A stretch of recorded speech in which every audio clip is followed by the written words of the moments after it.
요한계시록 22장 14, 15절 다 같이 시작. 그의 계명들을 행하는 자들은 복이 있나니 이는 그들이 생명나무에 대한 권리를 가지며 또 그 문들을 통하여 도성 안으로 들어가게 하려 함이라. 그러나 개들, 마술사, 음행자, 살인자, 우상숭배자, 누구든지 거짓말을 즐겨하는 자는 모두 바깥에 있으리라. 아멘. 22장이 좀 시간이 많이 걸리죠. 오늘도 이렇게 저희 교회 예배를 마치고 저희 교회 성도들에게 이런 말씀을 전해드렸습니다. 제가 이 성경을 창세기, 출애굽기, 마태복음, 신약 성경은 대부분 다 강해를 했는데 다른 성경보다 로마서와 요한계시록에 굉장히 많은 시간을 투자하는 이유가 여러분들이 복음에 대해서, 예언에 대해서 분명하게 예언이 이런 질서 앞에, 이런 체계 속에서 예언은 전해져 있습니다라는 부분과, 또 하나는 우리가 알고 싶어하는 십자가 복음이 바로 이런 내용입니다. 그래서 복음과 내용, 예언에 대해서 여러분들에게 정말 제가 아는 만큼이라도, 이만큼은 알기는 좀 어렵겠죠. 가르치는 사람만큼 여러분들이 알면 그러면 더 좋지요. 근데 좀 이걸 좀 해야 여러분들이 마지막 때 이 복음에 대해서 거짓말을 하거나 예언에 대해서 둘러대서 사기치고 이러는 사람들을 우리가 구별해내고 우리 신앙을 지키는데 로마서와 계시록이 굉장히 중요하다고 생각하기 때문에 그렇습니다. 계시록은 신약 구약 성경의 전체 예언서를 모두 다 압축하고 있기 때문에 그렇고, 로마서는 신구약 성경의 복음을 전부 다 담고 있습니다. 그러니까 예언의 끝판왕이 계시록이고 복음의 끝판왕이 로마서예요. 그러니까 거기다 시간을 많이 투자하는 겁니다. 하다 보면 그냥 자연스럽게 다른 성경하고 이렇게 넓게 퍼져나가기 때문에 제가 여기 시간을 많이 투자하고 있고, 특별히 21장, 22장에 여기 시간을 많이 보내고 있는 것 같은데, 오늘은 또 여러분들이 되게 궁금해하는 부분들을 정리를 해드리려고 합니다. 정신 바짝 차리고, 항상 정신을 차렸지만 더 차리고 오늘은 좀 들어보도록 하겠습니다. 일단은 좀 들어가기 전에 일단은 여러분들에게 휴거 시점에 대한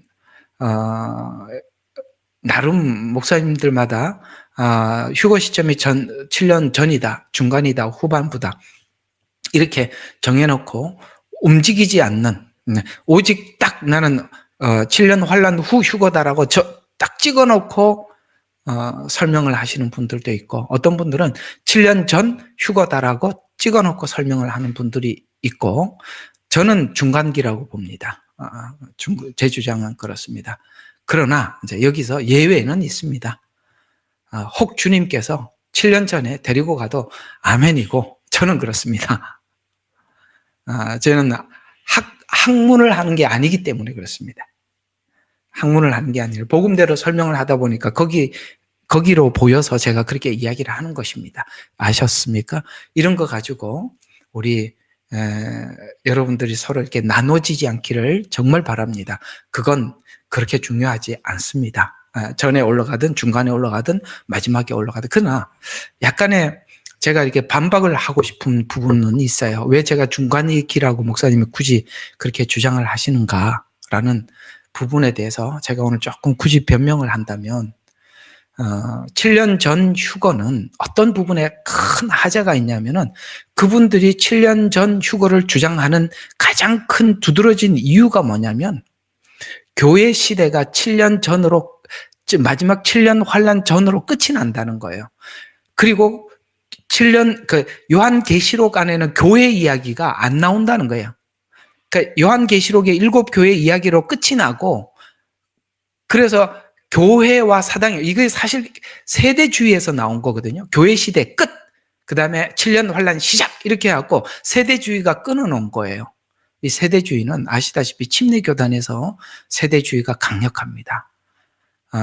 미국 교회는 좀 근본적인 교회가 세대주의에 속해 있고, 한국의 침례교회도 미국에 있는 그런 남침례의 영향을 많이 받고 있죠. 남침례라고 하면은 그래도 보수신앙입니다.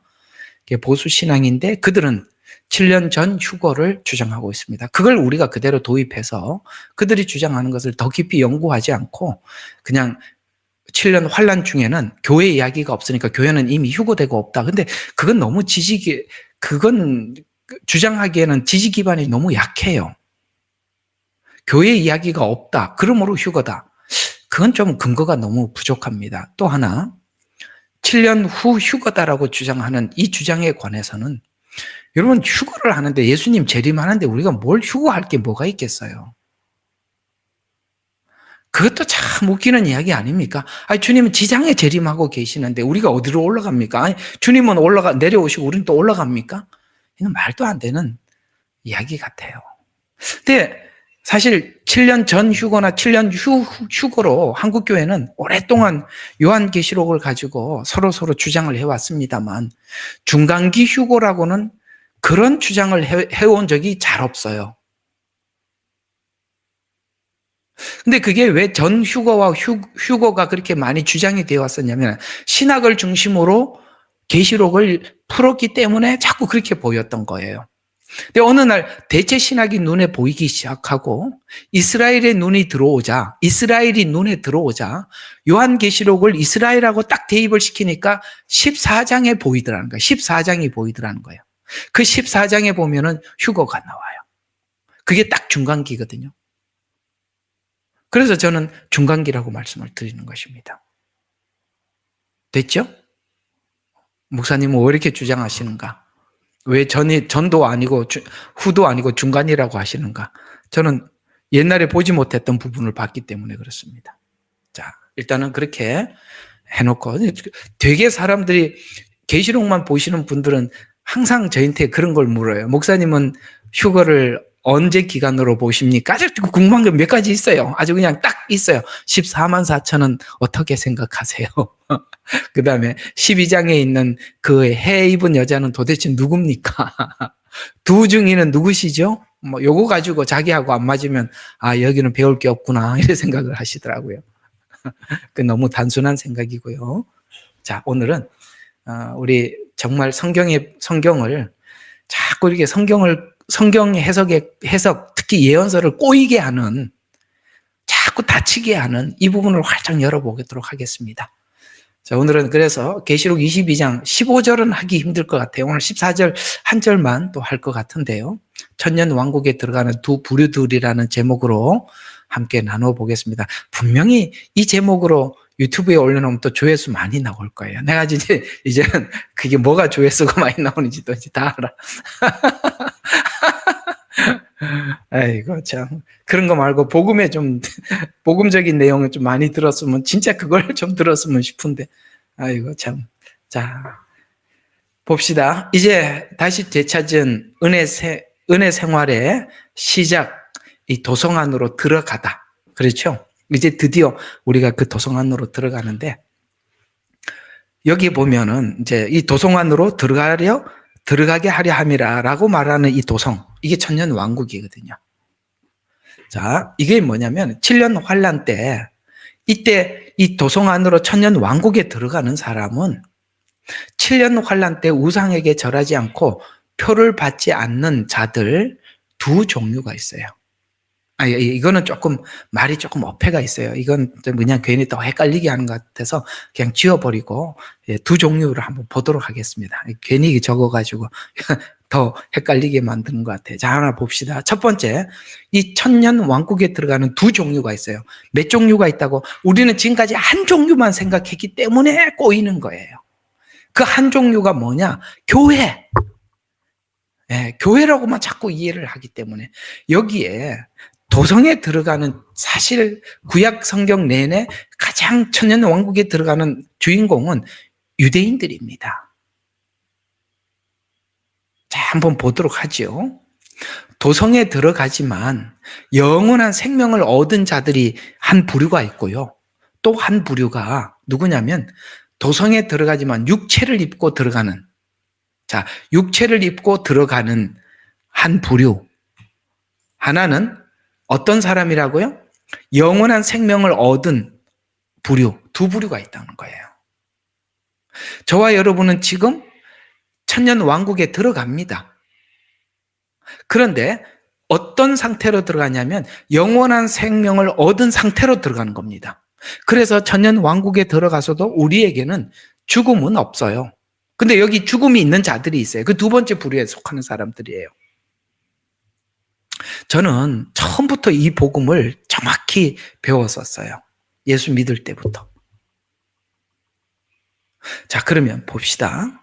이들은 구원을 받고 영생을 약속받은 자들입니다. 지금 우리들을 이야기하는, 교회 안에서 예수 믿은 사람들을 이야기하는 거거든요. 예수님을 구주로 영접한 사람들인데요. 이들은 구원을 받고 영생을 약속받은 자로서 거듭난 신부들을 말하는 것입니다. 늘 반복되는 단어들이죠. 영생을 얻은 자, 구원을 받은 자, 신부. 이렇게 이야기할 때는 바로 지금 현재 예수 믿는 우리 같은 사람들을 두고 하는 이야기인데요. 이들은 천년 왕국에 들어가지만 천년 왕국에 죽음이 있지만 죽음이 없는 자들로 살아가는 겁니다. 우리는 영생으로 들어가는 자들이지 육체로 들어가는 자들이 아니기 때문입니다. 이들을 보고 성경은 신부라 이렇게 이야기를 하는 것입니다. 신부라. 자, 그래서 이건 제 혼자 이야기가 되면 안 되니까 성경에는 이렇게 나옵니다. 자, 바울이 복음을 전파하면서 이렇게 복음을 전하는 이유를 이렇게 설명을 하고 있습니다. 고린도후서 11장 2절에 보면 내가 하나님의 열심으로 너희를 위하여 열심을 내노니, 자 봐요. 내가 너희를 정결한 처녀로, 요거 말이에요. 신부로 한 남편인 그리스도께 중매하려 함이로라. 지금 바울이 복음을 전하는 이유를 성도들을 신랑인 예수님에게 중매하는 일을 한 거예요. 그래서 사실 저 같은 목회자들은 중매쟁이들이죠.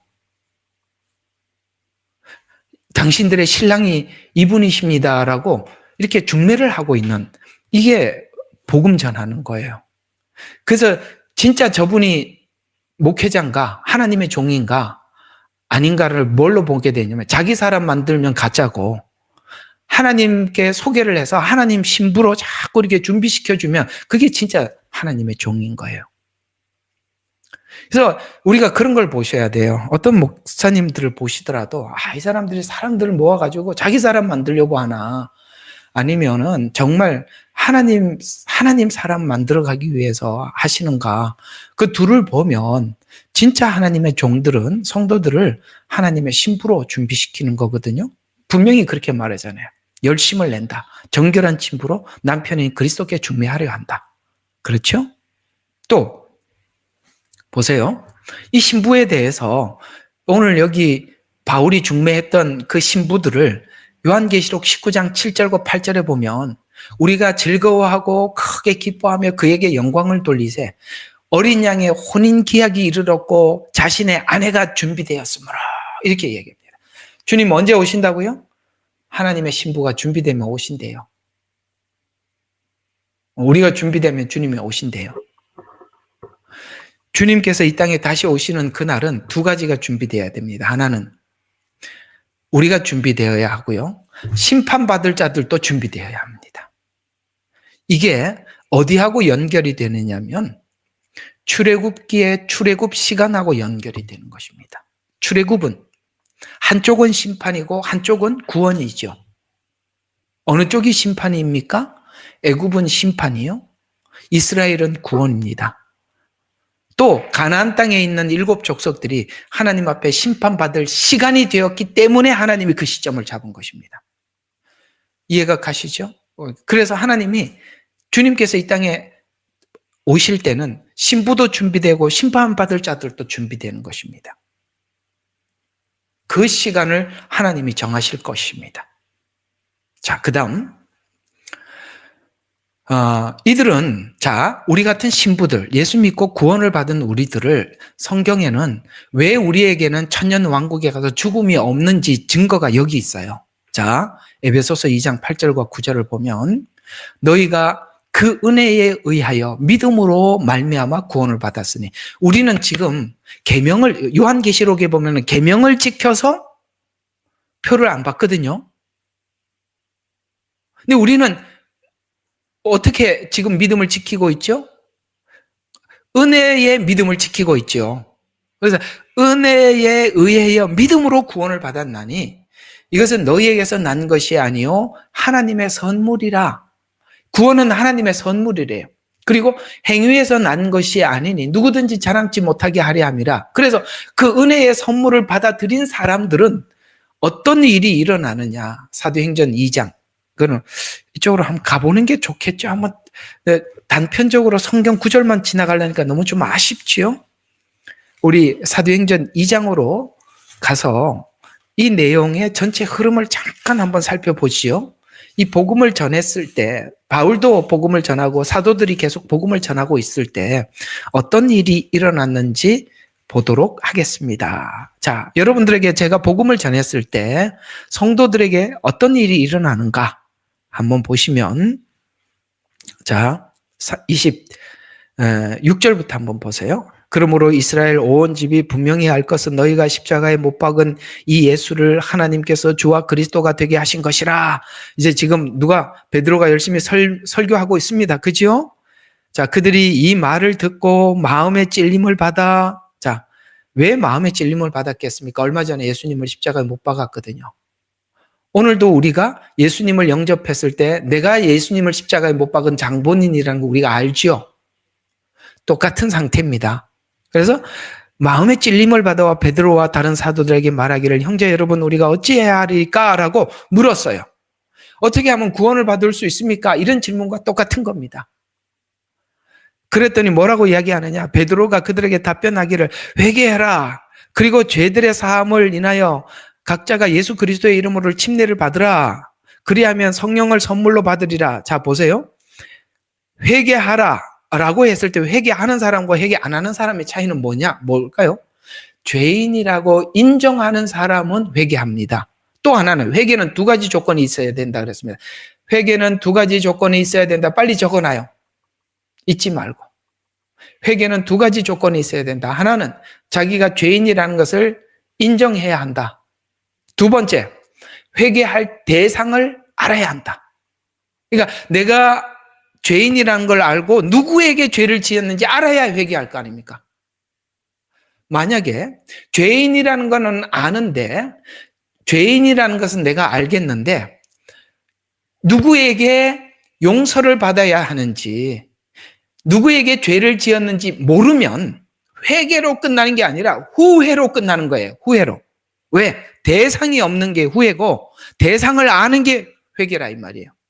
똑같이 죄에 대해서 리치움을 받더라도 세상 사람들은 후회로 끝나고 우리는 회개로 끝나는 겁니다.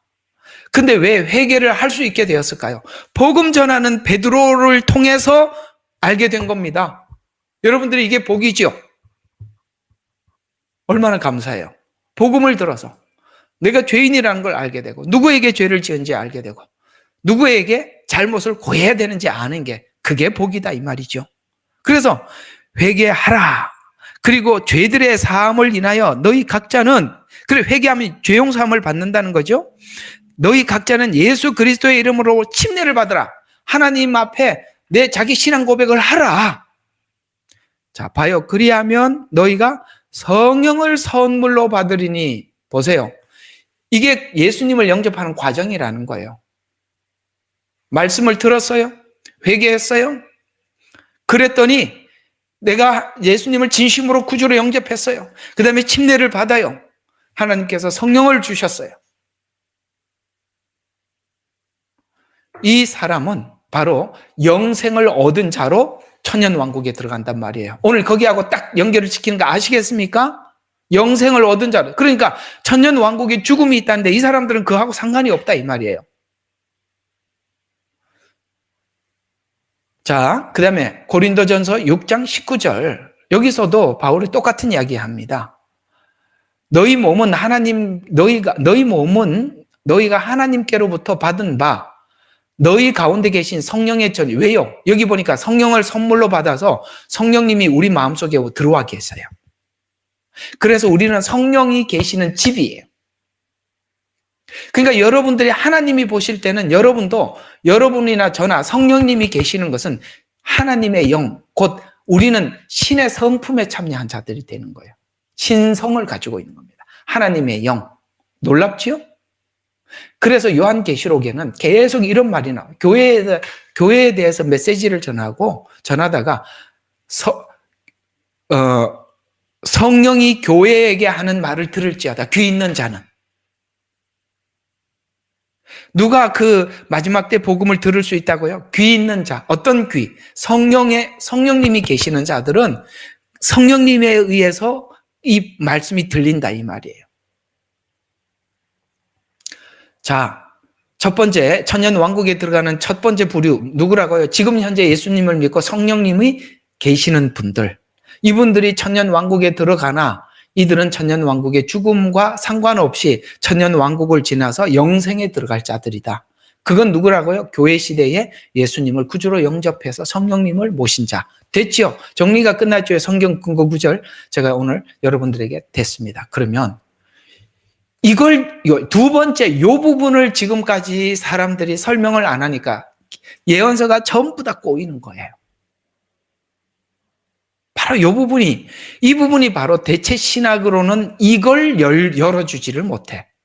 이제 이 부분을 한번 봅시다. 자, 도성 곧 천년 왕국에 들어가지만 육체를 입고 들어가서 자녀도 낳고, 그죠? 거기도 자녀도 낳아요.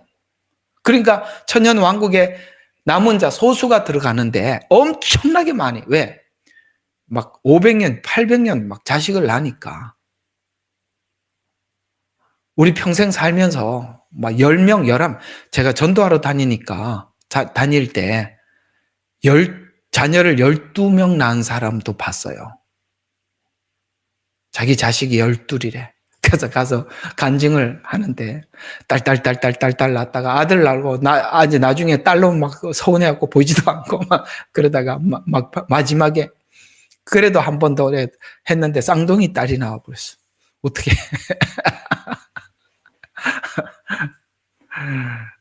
근데 평생을 살면서도 그렇게 낳을 수 있다면 한번 생각해봐요. 얼마나 많이 낳겠어요. 그래서 천년왕국 때 엄청나게 많은 사람들이 이렇게 있는 겁니다. 아시겠어요? 자, 어쨌든 계속 봅시다. 자, 이들은 누구냐? 계명을 따라서 7년 환란 중에 표를 받지 않고 우상에게 절하지 않아 순교당하거나 살아서 들어간 자들이에요. 일부는 순교를 당하고 일부는 살아서 들어갈 겁니다. 그래서 그들을 보고 우리가 흔히 말하는 이긴 자라라고 하는 거야. 이만희가 또 자기가 이긴 자라고 그러는데 참 웃기더라고요. 그래서 이긴 자라고 이야기를 하는 겁니다. 근데 이 1000년 동안 왕국에 들어가 자녀를 낳기도 죽기도 하는데요. 자, 이 말씀의 근거가 여기 있습니다. 요한계시록 13장 15절과 17절에 보니까 그가 권세를 받아 그 짐승의 우상에게 생기를 주어 그 짐승의 우상으로 말하게 하고 또 짐승의 우상에게 경배하지 아니하는 자는 몇이든, 자, 여기 보니까 거기서 어떻게 된다고요? 죽음을 당해요. 죽이게 하더라. 그러니까 죽었다는 얘기죠. 근데 그 뒤에 보면 그 표를 받지 않는 자는 매매를 못하게 하니. 그런데 결국은 표도 안 받고 우상에게 절하지 않아서 죽었습니다. 이들이요, 천년 왕국에 들어갈 때 부활합니다. 죽었다 살아요. 왜요? 여기 나오거든요. 요한계시록 20장 4절에 딱 나와요. 또 내가 보니 거기 앉은 자들이 있어 심판하는 권세를 받더라. 또 예수의 증언과 함께 하나님 말씀 때문에 목배임을 받은 자들의 영혼과 또 짐승이나 우상에게 경배하지 아니하고 이마와 손에 그의 표를 받지 아니한 자들이 살아서, 자 보세요. 살아서 이 말은 뭡니까? 죽었었다는 겁니다. 아까 여기 죽이게 하더라. 그래서 이들이 살아서 그리스도와 더불어 1000년 동안 왕노릇하니 이렇게 말씀하고 있어요. 아셨죠? 여기 죽었던 사람이 살아나기도 하고 살아서 들어가기도 하고. 그러면 도대체 이렇게 표를 받지 않고 우상에게 절하지 않는 사람 예표가 있냐? 우리가 잘 알고 있죠. 다니엘서에 나오잖아요. 다니엘서는 소계시록이라고도 하는데, 다니엘서는 유대인들이 미래에 닥칠 일들의 하나의 샘플이에요. 샘플. 마지막 때 똑같이 유대인들에게 재현이 된단 말이에요. 우상을 만들어 놓고 절해라.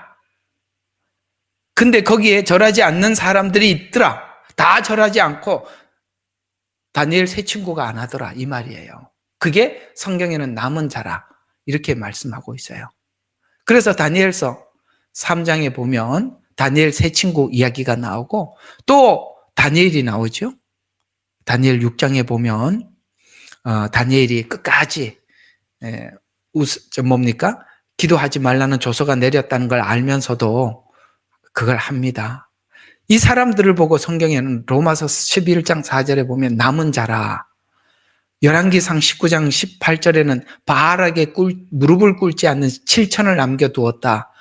이건 어떤 의미로 이야기를 하느냐면, 남은 자는 하나님 마지막 때 자꾸 남은 자 이야기를 하는데, 남은 자가 도대체 어떤 사람이고 누굽니까? 알고 싶습니다 하라면은 하나님이 자꾸 어디로 데리고 간다고요?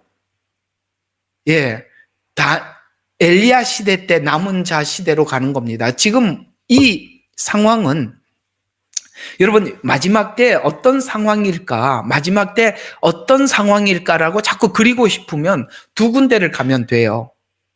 두 군데. 성경은 두 군데를 자꾸 우리를 구약 성경으로 보내요. 그게 어디냐면 바로 엘리야 때 남은 자 있었다 그랬죠.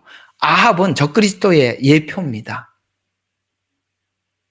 아합과 같은 놈이 적그리스도가 나타나는구나. 이렇게 악랄한 놈이 나타나는구나. 그 다음에 그건 뭡니까? 하나님의 참 선지자는 하나밖에 없어요. 자기가 생각할 때는 그렇게 외치는, 거기에는 바알과 아세라 선지자들은 전부 다 합해서 850명. 마지막 때 거짓 선지자가 많이 일어난다고 했잖아요. 똑같은 정황이 마지막 때 일어난다는 거예요. 참, 그게 성경은 우리를 그쪽으로 자꾸 데리고 가는 걸 보면 무슨 생각이 드냐면은, 야, 진짜 마지막 때 말씀이 없겠구나. 많이들 외치지만 바알 같은 복음 외치고 아세라 선지자 같은 복음을 외치겠구나. 거짓 복음을 외치겠구나. 진짜는 엘리야 하나밖에 없을 정도로 그렇게 이렇게 말씀의 암흑기가 되는구나. 또 하나, 마지막 때는 또 어떤 시대와 같습니까? 하나님 자꾸 다니엘서로 가라는 거예요. 황금 우상을 세워놓고, 그죠? 우상을 세워놓고 거기 절하라고 그러지 않습니까? 그래서 후 3년 반에는 우상을 세워놓고 거기다 절하라고 그럴 때 다니엘 세 친구가 거기 절하지 않았어요. 이들을 보고 성경은 남은 자라 이렇게 표현하는데, 그 엘리야는 혼자인 줄 알았지만 7천이 있어요. 나는 그래서 우리 예레미야 눈물 생기고 처음에 제가 이 설교했던 기억이 나요. 우리 하나님께서는 옛날에 누구죠? 엘리야는 텔레그램이 없어서 못 만났단 말이에요. 카톡도 없고. 근데 지금은 하나님께서 텔레그램도 주고 카톡도 줘서 우리 이렇게 다 만나게 됐잖아요. 어디 있지 이러면 찾아서 하나님 이렇게 만나게 해주시잖아요. 제가 처음에 설교했던 거 기억하면 진짜 제가 처음에 설교했던 기억이 납니다. 자, 그래서 7년 환란은 전 3년 후 3년으로 나누어지는데, 전 3년 반은 짐승의 표에 강제성이 없어요. 잘 기억해 두세요. 뭐가 없다? 강제성이 없어요. 강제로 받지 않아요.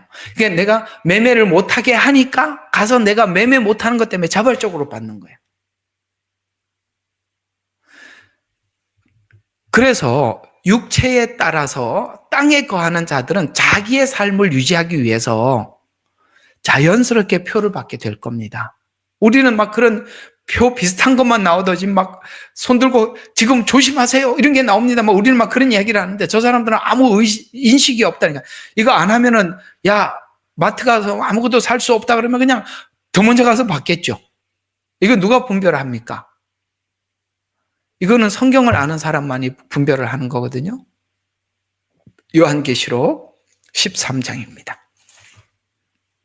15절에서 17절. 요한계시록 13장 15, 17절. 또 그가 짐승의 형상에게 생명을 주는 권세를 받아 그 짐승의 형상으로 말도 하고, 이제 후 3년 반으로 넘어가면서 이런 일이 일어난다는 겁니다. 말도 하게 하고 그 짐승의 형상에게 경배하지 아니하는 자는 다 죽이도록 하느라. 그래서 여기 이제 절하지 않아서 죽는 사람이 있단 말이에요. 아까 말씀드렸죠? 그들이 천년 왕국에 육체로 들어간다고요? 그가 모든 자, 큰 자나 작은 자나 큰 자. 이게 신기해요. 우리는 글로벌 리스트 중에서 그런 사람들은 서로 안 할 거라고 생각하는데 여기는 큰 자도 받는데요. 성경이 그렇게 말을 하면 그렇게 믿어야 되죠. 그죠? 예. 큰 자나 작은 자나 부자나 가난한 자나. 돈 많은 놈들이 이게 작당을 하는 줄 알았는데 부자도 한대. 그러면 성경은 한다고 하는 거예요. 그죠? 그래서 부자나 가난한 자나 자유자나 종이나 그들은 오른손이나 이마에 표를 받게 되고 그 표나 그 짐승의 이름이나 그의 이름의 숫자를 지닌 사람을 제외하고 아무도 뭡니까? 사거나 팔 수 없고. 그래서 마지막 적그리스도 체제는 금융 체제라는 거예요. 우리 마트에 가면 그거 다 다 전자 결제하지 않습니까? 그죠? 참 너무 심각한 이야기 할 때는 좀 웃으면서 웃는 이야기도 한번 하는 게 좋을 것 같아요. 아프리카 사람들을 한국에 와서 한국의 발전상을 보여주기 위해서 구경을 시켜줬답니다. 그래서 돌아갈 때 뭐 한 가지씩 달라 그러면 우리가 줄 테니까 뭘 주랴라고 물어봤더니 너무 재밌어요. 수도꼭지를 달라고 그러더라는 거야. 이게 얼마나 무식한지 아시겠죠? 어디 가도 수도꼭지 하니까 물이 나오니까. 여러분 그 아프리카 물이 없잖아요. 그럼 수도꼭지만 가지고 가면 물이 나오는 줄 아나? 그래서 수도꼭지를 달라고 그러더라는 거예요.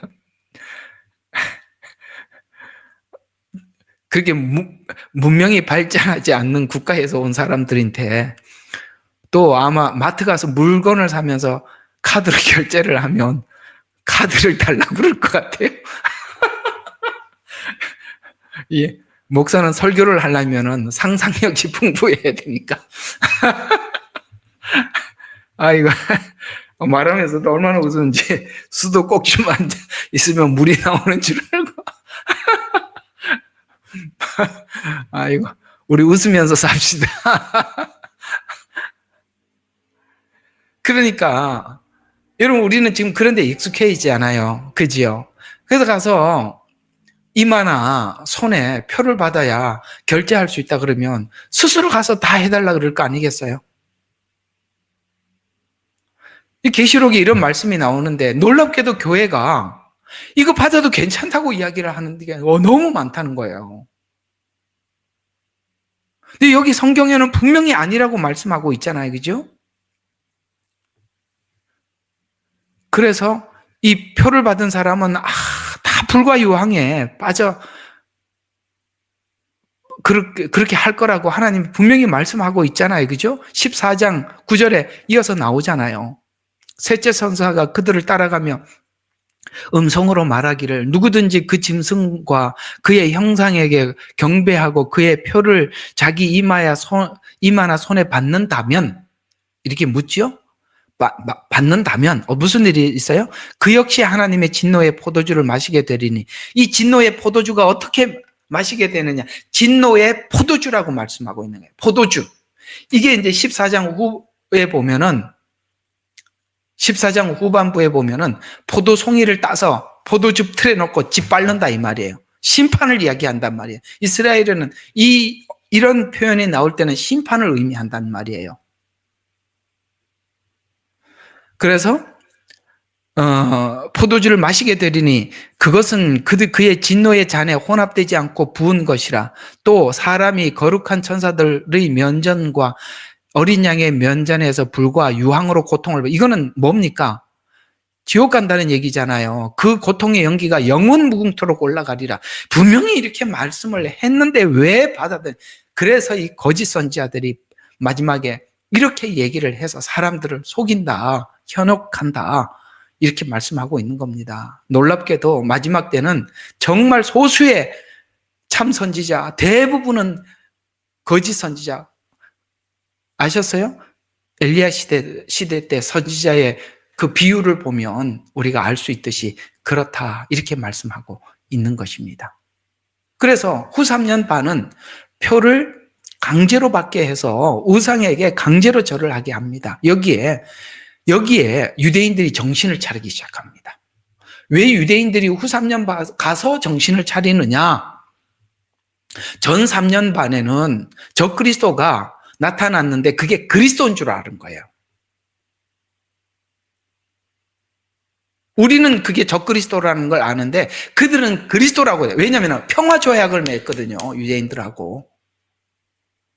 근데 후 3년 반 딱 접어들면서 완전히 돌변하는 거예요. 우상을 만들어 놓고 절을 하라는 거예요. 여러분, 이스라엘 백성들은 계명 안에 우상에게 절하지 말라는 걸 철저하게 지키기 때문에 사드락, 메삭, 아벳느고 가짜 유대인 신자가 아닌 사람들은 절을 할지 몰라도 진짜는 절대 절하지 않아요. 그때 사드락, 메삭, 아벳느고가 셋만 나오는 게 아니라 엄청나게 7천을 넘겨뒀다고 하니 하나님이 어디서 나올지 몰라요. 후 3년 반에 순교를 당해도 절하지 않는다, 이 말이에요. 이제 아시겠습니까? 이걸 유대인하고 정목을 시켜야 풀린다고요. 이걸 자꾸 교회라고 이야기를 하니까 이게 안 맞는 거예요. 우리가 언제 계명을 지킵니까? 우리는 예수의 믿음을 가진 사람이죠. 그래서 여기 계명을 지키는 자는 유대인과 깊은 연관이 있어요. 이렇게 유대인이구나라고 보면 구약이 다 풀려요. 구약의 예언서가 풀린다, 이 말이에요. 그래서 유대인들은 기본적으로 우상에게 절하지 않습니다. 그래서 표를 받지 않고 계명을 지켜서 믿음을 지키는 겁니다. 이해가 갑니까? 예. 계명 때문에 절을 안 한다, 이 말입니다. 이 내용은 구약 예언의 주류를 이룹니다. 주류. 그러니까 구약에 있는 17권의 구약 선지서가 대부분이 이 부분을 다루고 있어요. 그 중에 가장 심하게 다루는 게 스가랴서고요. 따라서 구약 예언의 대부분은 7년보다 잘 들어요. 우리는 자꾸 7년 전체를 보니까 자꾸 헷갈리는 거예요. 실제 구약의 예언은 후 3년 반에 집중해 있어요. 피와 불과 연기로라. 이게 뭐냐? 후 3년 반에 이 말 엄청난 재앙을 이야기하는 겁니다.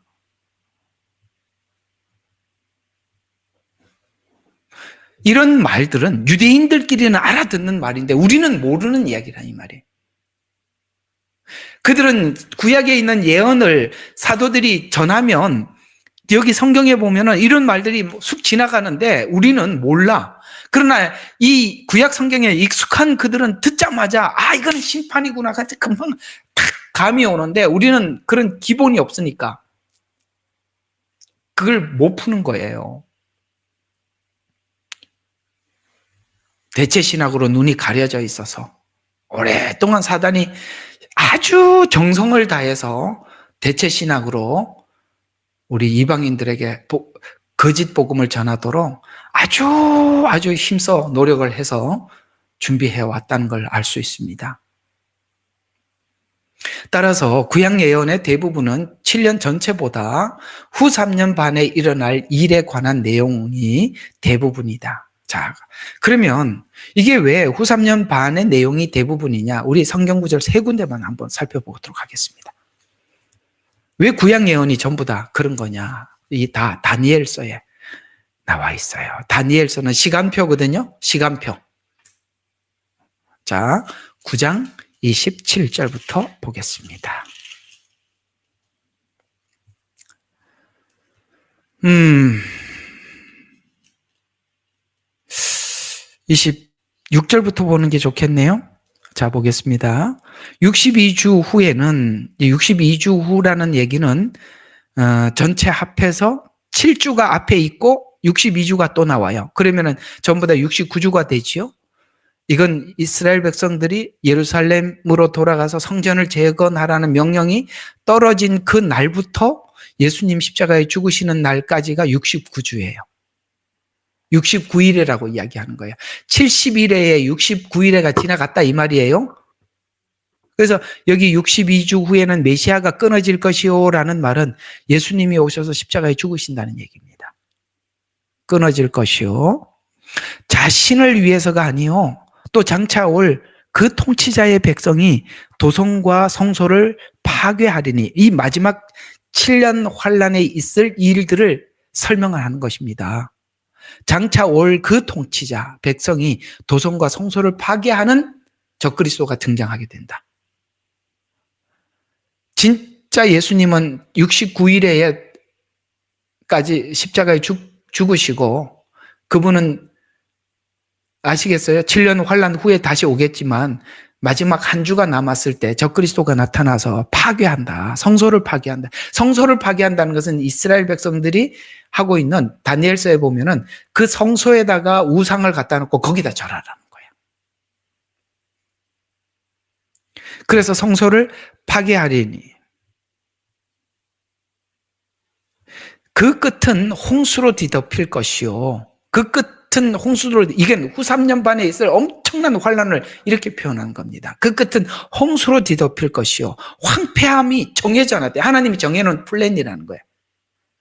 정해져 있답니다. 그래서 그가 많은 사람들과 더불어 한 주 동안 언약을 확정하고, 그러니까 7년 환란이 시작되기 전에 7년 환란에 딱 들어갈 때 뭐부터 한다고요? 언약을 확정하는 거죠. 너희들에게 보장을 해줄게. 성전도 재건하고 하나님 앞에 예배로 절기도 지키고 하라고 이렇게 딱 허락을 한단 말이에요. 그래서 언약을 확정해. 그래서 그 주의 중간에 이게 전 3년 반에서 후 3년 반으로 넘어가는 그 중간 지점을 이야기하는 거예요.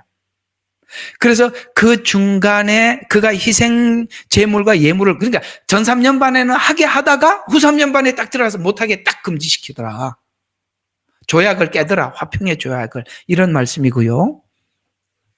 그의 가증함을 확산시킴으로 황폐케 되리니 진멸할 때까지 할 거예요. 진멸은 뭡니까? 후 3년 반에 끝나고 난 뒤에는 이 적그리스도 사단은 1000년 동안 무적행에 갇힐 그때까지 뭐 한다고요? 진멸할 때까지 할 것이며 정해진 것이 황폐한 자에게 쏟아지리라.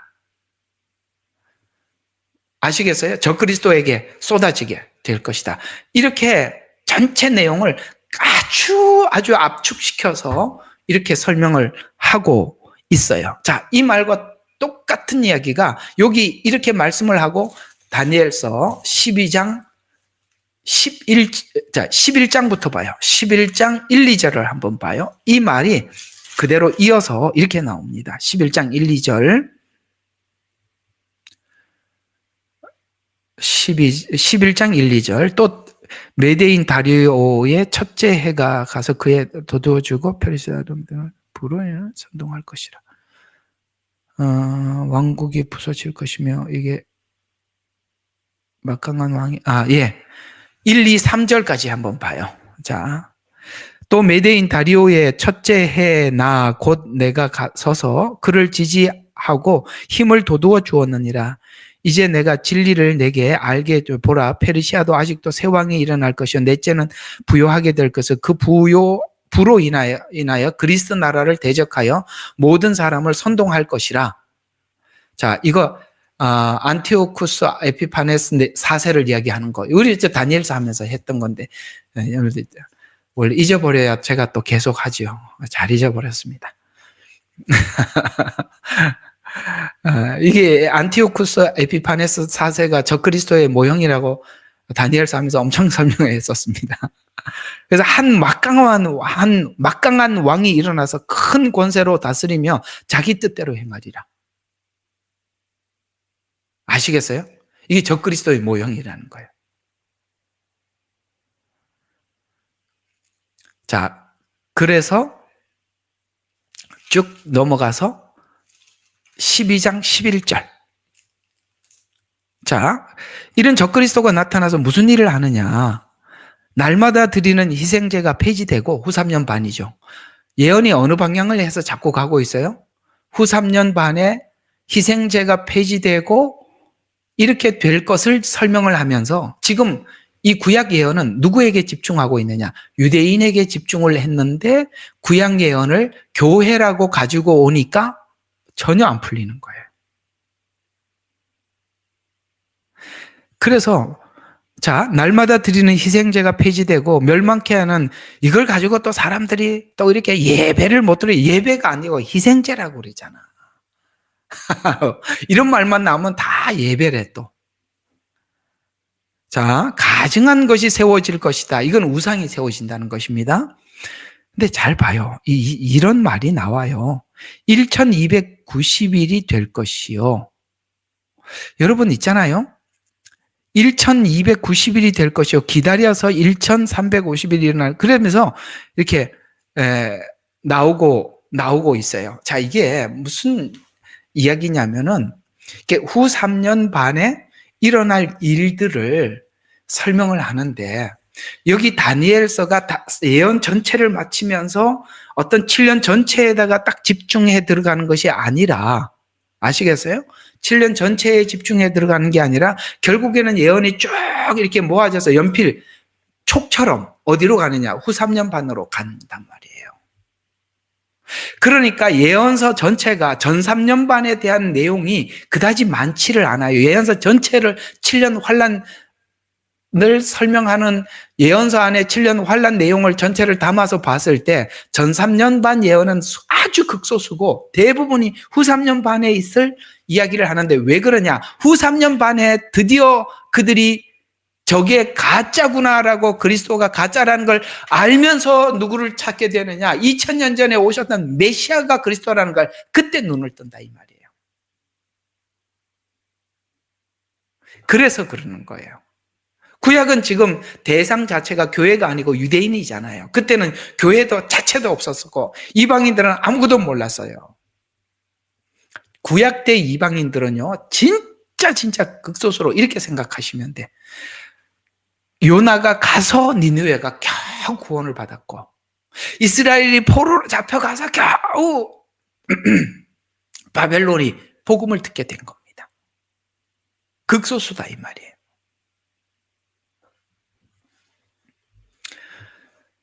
자, 저는 오늘 여러분들에게 중요한 이야기를 하고 있습니다. 구약의 예언의 대부분 유대인들에게 한정되어 있고 구약의 예언은 대부분이 후 3년 반에 집중되어 있다.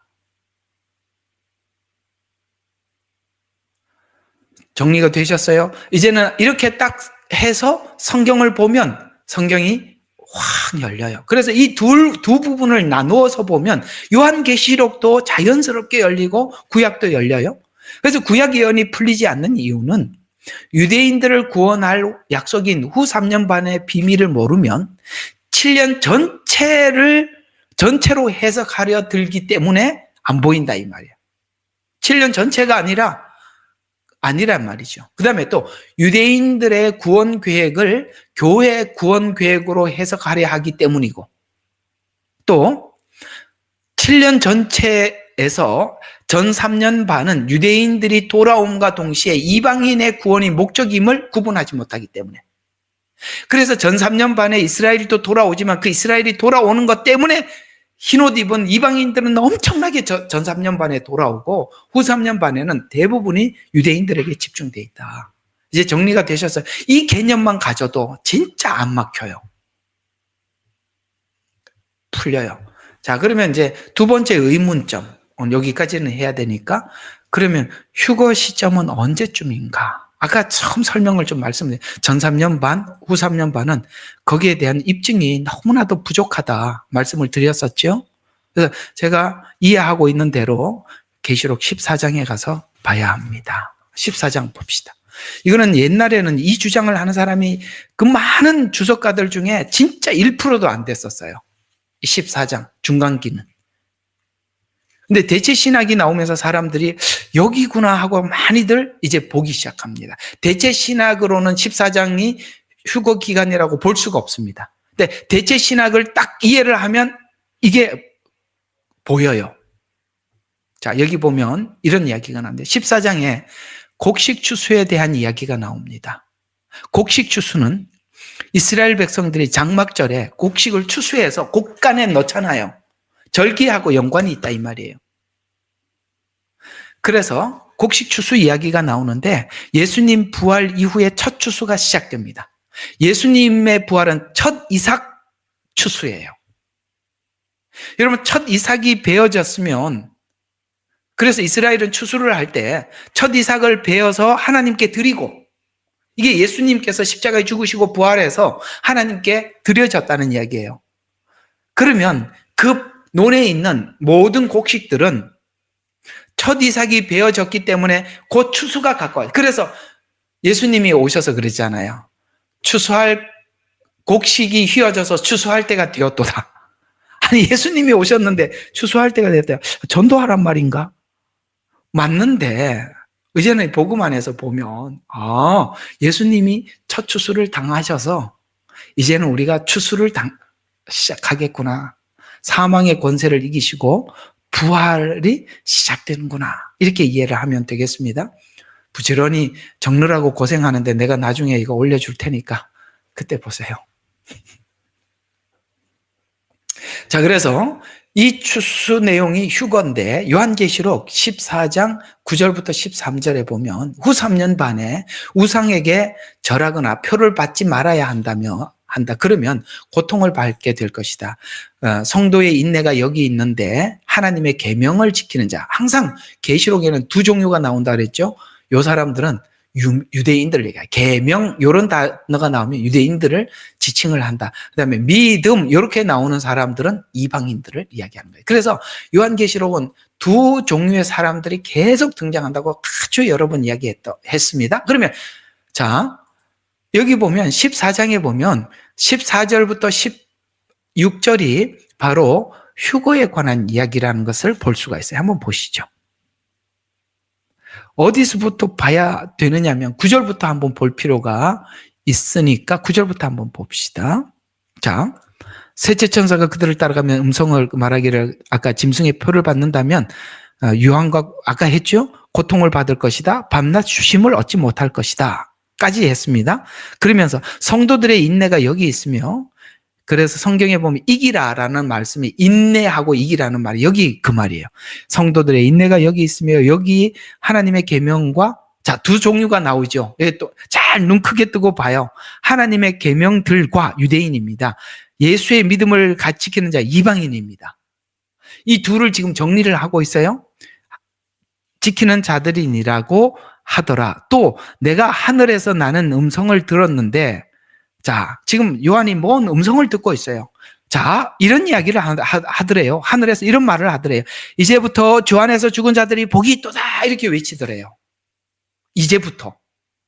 야, 그전에도 죽었는데 이제부터 주 안에서 죽었다. 계명을 지켜서 죽은 자들은 주 안에서 죽은 자들이죠. 그들은 복이 있죠. 왜? 천년 왕국의 기회를 얻게 되니까.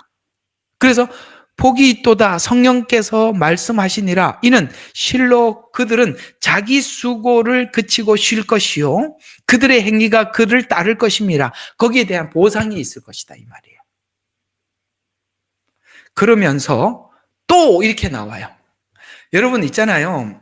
요한계시록은 우리가 연극을 보면 막이 쳐졌다가 쫙 열리고 막이 쳐졌다가 열리고 그런데 어떻게 하느냐면 어떤 데는 액션이 나오고 어떤 데는 말이 나오고 그러는 거예요.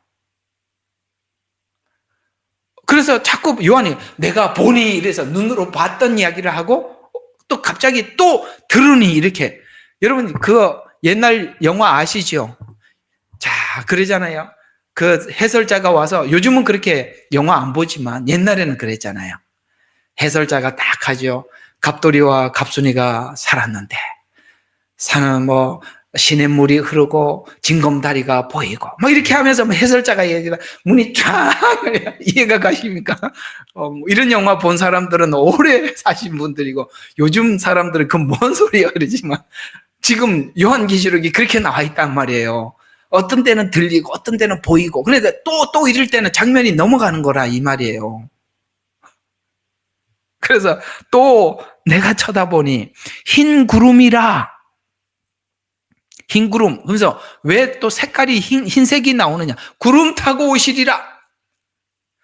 이거 뭔가 조짐이 보이죠? 예수님 딱 이렇게 눈에 싹 들어오지요? 인자 같은 이가 앉았는데, 맞구나. 인자 같은 이가 앉았잖아요. 지금 보고 있는 거예요. 들리는 게 아니라 이제 보고 있어요. 지금 그림으로 보고 있어요. 그분의 머리에는 금면류관이 있고, 이거는 승리의 면류관이라고 저번에 이거 계시록 하면서 말씀을 드렸습니다. 근데요, 승리한 것처럼 승리한 자를 추수하기 위해서 낫을 들고 있더라는 거예요. 지금 그림이 상상이 가지요. 겉에 문이 확 열렸는데 구름 같은 게 있고, 그 다음에 거기에서 뭡니까? 면류관을 쓰고 있고, 낫을 딱 들고 커튼이 확 열리는 거야. 그러면서 그때 다른 천사가 성전에서 나와 뭐라고 하냐면은, 구름 위에 앉으신 그분께 큰 음성으로 부르짖기를, 주의 낫을 대어 곡식을 거두소서. 이거 무슨 곡식입니까? 주님이 씨 뿌리는 비유 기억하시잖아요. 그 곡식을 거두겠다는 거예요. 예수님 오셔서 뿌렸던 그 복음의 열매. 그래서 곡식을 거두소서, 주께서 거두실 때가 되었음이니 이는 땅의 곡식이 익었습니다. 이렇게 외쳐요. 우리가 그 복음을 가지고 맺은 곡식들이거든요. 지금 우리 이야기니까 눈여겨보자고요. 그러자 구름 위에 앉으신 이가 예수님이죠? 아까 그렇게 얘기했으니까, 이는 그 낮을 땅에 대어 땅에서 곡식을 거두시더라. 거두신대요. 야, 저는 이 장면이 주님께서 우리를 추수해서 곳간에 드리기 위해서 휴거라고 보입니다. 자, 그래서 중간기에 이렇게 휴거가 있는데, 이거는요, 17절부터는요, 후반부에 후 3년 반에 여기에 추수되지 않은 사람들에 대한, 왜 이게 추수되지 않는 사람들에 대한 이야기냐면, 자, 이렇게 잘 보세요. 요한계시록이 22장까지 있는데 12장이 중간이에요. 요번에 제가 여러분에게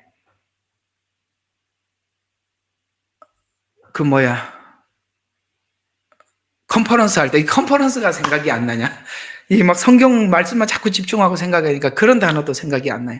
컨퍼런스 가서 카이즘 구조를 설명을 할 때 더 자세히 하게 해드리겠습니다만, 12장이 딱 중간이에요. 시간으로 보면. 그래서 12장까지 앞에는 전 3년 반 이야기를 하고 있고, 15장부터가 후 3년 반 이야기를 하고 있고, 12, 13장은 12, 13, 14장은 후 3년 반에 있을 이야기들 트레이닝 하는 거예요. 준비 작업을 하는 거야. 시동을 거는 거야. 왜 그렇게 전 3년 반은 시동도 없이 딱 시작을 하는데 후 3년 반은 시동을 거느냐? 그만큼 엄중하다는 거예요. 그래서 한번 봐요. 이렇게 나와요. 자, 그 천사가 하늘에, 또 다른 천사가 하늘에서 성전에서 나오는데 그 역시 낫을 가졌는데, 앞에는 곡식을 거두는데 여기는 곡식이 아니라 포도송이를 거두고 있어요. 다르죠? 그래서 이게는 후 3년 반에 있을 이야기이기 때문에 이렇게 나오는 거예요. 그래서 보세요. 큰 소리로 외쳐 말하기를, 너의 예리한 낯을, 이건 무슨 이야기입니까? 하나님께서 우리를 달아보시고 하나님께서 우리를 심판하실 때 예리하게 다룬다는 거예요. 여러분, 우리 속에 점도 없고 흠도 없기를 바라는데 점도 찾아내고 흠도 찾아내시는 하나님이에요. 우리 신앙의 가식적이고 거짓된 신앙 고백들은 언젠가는 무너지는 겁니다. 그것 때문에. 그래서 신앙의 가장 큰 적은 뭐라고 해요? 자기 자신이라고 그랬어요. 내 자신에 대해서 진실하지 못한 게 결국은 언젠가는 하나님께서 타작마당을 정하게 해서 그거 다 찾아낼 겁니다. 그래서 예리한 낫을 대어 땅에 포도송이를 거두라. 역시 심판받을 사람들도 포도들이 다 익었다. 이 말은 심판받을 더 이상 왜요? 하나님이 하기만 하면 후반부에 보면은 이 사람들은 심판받을 사람들은 후반부에 일곱 대접을 보면 하나님 앞에 끊임없이 뭐라 합니까? 하나님을 저주하더라. 정말 정말 악하지요? 저주하더라 이렇게 나오니까요. 그래서 포도송이를 거두어서 하나님의 진노의 큰 포도즙들, 이게 후 3년 반에 있을 이야기야. 막 밟아버리는 거예요. 대접재앙으로. 그 포도즙들이 도성 밖에서 짓밟히니 그 틀에서 피가 흘러나와 말고의 뼈까지 닿고 1600 스타디온까지 퍼지니라. 여러분, 마지막 7년 환란이 끝나고 난 뒤에 있을 아마겟돈 전쟁에 엄청나게 많은 사람들이 피를 흘리고 죽지 않습니까? 마지막 하나님을 대적하는 모습을 성경은 그려내고 있습니다. 어때요? 자, 오늘은 여러분들에게 좀 계시록의 핵심되는 부분만 나누어 봤습니다. 사실 이게 굉장히 계시록을 푸는 아주 비밀 중에 비밀이고 중요한 것 중에 매우 중요한 부분입니다. 그리고 사람들이 가장 알고 싶어 하는 부분이기도 합니다. 자, 오늘 여러분들에게 말끔하게 정리를 해드립니다. 전 3년 반은 유대인들이 돌아오면서 이방인들이 더 많이 돌아옵니다. 유대인들은 숫자를 셀 정도지만 이방인들은 숫자가 너무 많아서 셀 수 없나이다 라고 할 만큼 전 3년 반은 두 증인을 통해서 엄청난 회복이 있을 것입니다. 여러분, 그날을 준비하시면 되겠고요.